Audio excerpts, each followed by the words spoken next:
की अस्करी क़यादत भी सर क्या इसी स्टेज पे खड़ी होती है? दानिश, ये मेरी बात ज़रा गौर से सुनिएगा। आप ये बात अच्छी तरह जानते हैं कि मैं पहली दफ़ा पाकिस्तानी मीडिया पर 2007 में आया था। उससे पहले पाकिस्तानी मीडिया पे आप लोग हमें नहीं जानते थे। और ये वो वक्त था कि जब GHQ के गेट के ऊपर लेफ्टिनेंट जनरल मुश्ताक बेग शहीद हुए थे। पाकिस्तान आर्मी इस जंग में इस तरह शिकस्त खा चुकी थी कि आर्मी ऑफिसर्स यूनिफॉर्म पहन के अपने ऑफिसेज नहीं जा सकते थे। CIA की रिपोर्ट आ चुकी थी कि 2015 तक पाकिस्तान नक्शे पर मौजूद नहीं रहेगा।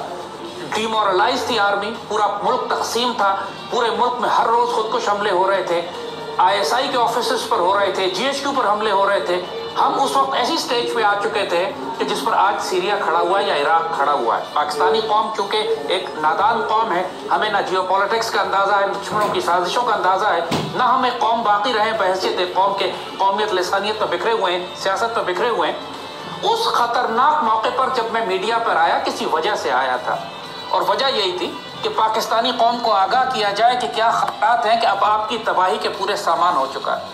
उस दौर में अगर किसी एक ऑफिसर ने पाकिस्तान की तरफ से काउंटर अटैक शुरू किया था, एक इदारे ने, एक ऑर्गेनाइजेशन ने, पाकिस्तान आर्मी बिल्कुल फंस चुकी थी, उसके हाथ और पांव बांधे जा चुके थे। ऑन ग्राउंड दुश्मन के इंटेलिजेंस ऑपरेटर्स इतना फैल चुके थे कि आर्मी, जैसे हमने कहा, यूनिफॉर्म पहन के दफ्तर में नहीं जा सकती थी, और मीडिया सारा दुश्मनों के हाथ में था।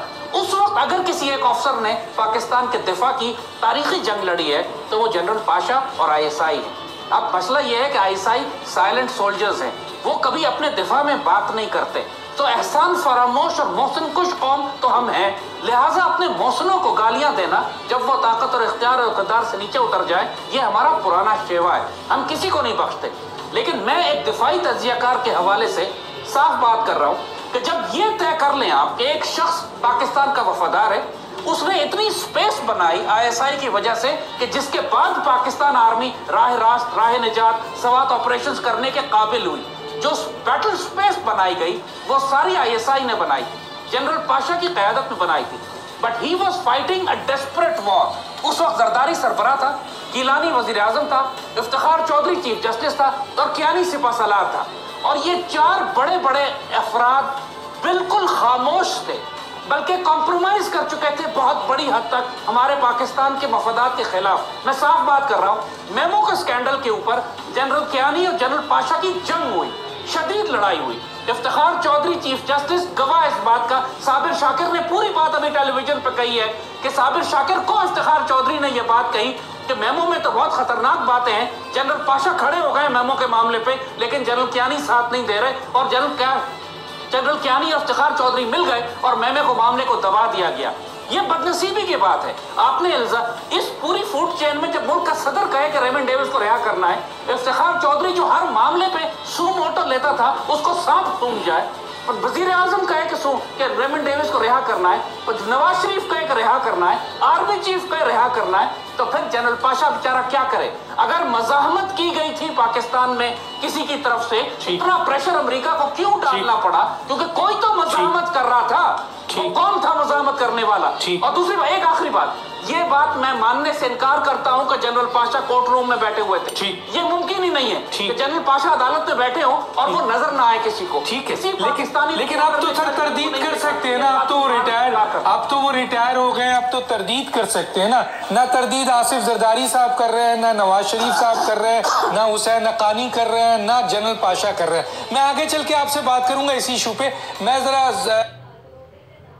देखिए दानिश, अब तो जिस तरह आप मिडल ईस्ट में हालात देख रहे हैं, जो बड़े बड़े मुसलमान मुल्क खंडर बन चुके हैं, और अब जिस तरीके से सऊदी अरेबिया, कतर, तुर्की और ईरान आपस में टकराने जा रहे हैं, अब हमें कोई शक तो नहीं रह जाना चाहिए कि पाकिस्तान तो पहले दिन से इनकी हिट लिस्ट पे था। अल्लाह ने हमें एक हार्ड कंट्री बनाया है, वरना 17 साल की जंग हम पर ये मुसल्लत कर चुके हैं, और अल्लाह के फजल से हम अभी भी खड़े हुए हैं। अगर खड़े हैं तो पाकिस्तान के हुक्मरानों की वजह से नहीं खड़े, इंडिविजुअल हीरोइक्स की वजह से खड़े हुए हैं, उन अफराद की वजह से खड़े हुए हैं जो पाकिस्तान पर जानिसार हो रहे हैं, पाक फौज के हों या वो पाकिस्तान के इदारों में इंडिविजुअल्स हैं। जैसे बात अभी कई दोस्तों ने, रियासती इदारे तबाह हो चुके हैं, एक इदारा खड़ा है पाक फौज का, लेकिन और उस इदारे के अंदर भी इख्तलाफात, प्रॉब्लम्स, इश्यूज हैं। जनरल मुशर्रफ के दौर में भी, कियानी के दौर में भी सीरियस इश्यूज थे और इंडिविजुअल से जो लड़ रहे थे। अगर मैं पाकिस्तान के दिफा की 10 साल से जंग कर रहा हूं तो किसी इदारे की तरफ से नहीं कर रहा, एक पाकिस्तानी फर्द की हैसियत से कर रहा हूं। मैं तो मातूब हूं, पूरी दुनिया के 1000 मुकदमे मुझ पे बने हुए हैं, मुझे तो कत्ल कराने की साजिशें हो रही हैं, खुद चूंकि मैं पाकिस्तान का दिफा कर रहा हूं। बात यह है कि यही अलमिया है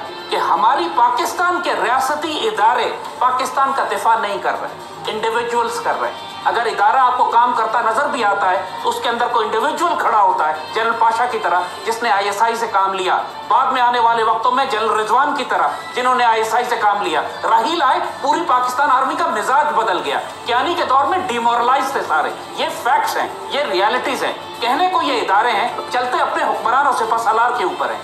अब पाकिस्तानी कौम को समझना चाहिए, ये किताब भी जो आई है इसका कोई इसकी टाइमिंग नोट करें। ट्रंप इंतजामिया हमारे खिलाफ सैंक्शंस लगाने जा रही है, मिडल ईस्ट में एक मुसलमानों में एक नया तसादुम शुरू होने वाला है। इस दौर उस वक्त में ये किताब का आना एक साजिश है, इसमें कुछ झूठ है, कुछ सच है और डिसइंफॉर्मेशन है। और टारगेट अब देख रहे हैं पूरे मीडिया पे, कोई गाली नहीं दे रहा पॉलिटिकल लीडरशिप को, कोई गाली नहीं दे रहा जरदारी को या इफ्तिखार चौधरी को, कोई गाली नहीं दे रहा नवाज शरीफ को, सारा जोर ISI के ऊपर है।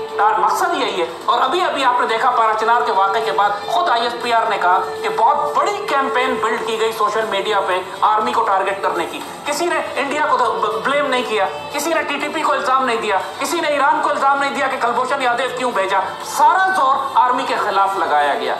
ये डिसइंफॉर्मेशन वॉरफेयर है, इसको समझने की कोशिश कीजिएगा, वरना अल्लाह ना करे आने वाले वक्त में बहुत मजीद नुकसान आप देखेंगे। ठीक है, जो ठीक है, मैं बिल्कुल आजादी के साथ मुख्तलिफ मुल्क के हिस्सों में दहशत गर्दी की लहर दौड़ रही है। तो आर्मी चीफ ने जो किया बहुत अच्छा किया, मैं इस चीज को सपोर्ट करूंगा कि अब काश हुकूमत उनका साथ दे।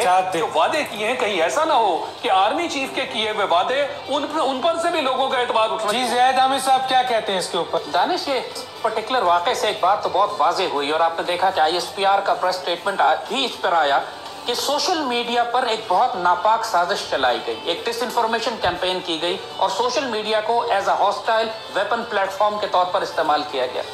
ये बात कई बरस से मैं पाकिस्तान आर्मी से भी कह रहा था और अपनी कौम से भी कि आप जिस 5th जनरेशन वॉर के अंदर जो आप पर हमला किया गया है उसमें आपने मीडिया एक्सेस, इकोनॉमिक एक्सेस और पॉलिटिकल एक्सेस को खुला छोड़ा हुआ है। जब तक आप मीडिया में मौजूद दहशतगर्दों, सैबोटेज और फिफ्थ कॉलमिस्ट को तबाह नहीं करेंगे, ये जंग हार जाएंगे। और इस पर्टिकुलर वाक़े में बड़ा वाज़े नजर आया, जो क्राइसिस बिल्ड हुआ है असल में ऑन ग्राउंड इतना बड़ा नहीं था जितना पाकिस्तान के सोशल मीडिया पे इन हॉस्टाइल एलिमेंट्स ने किया।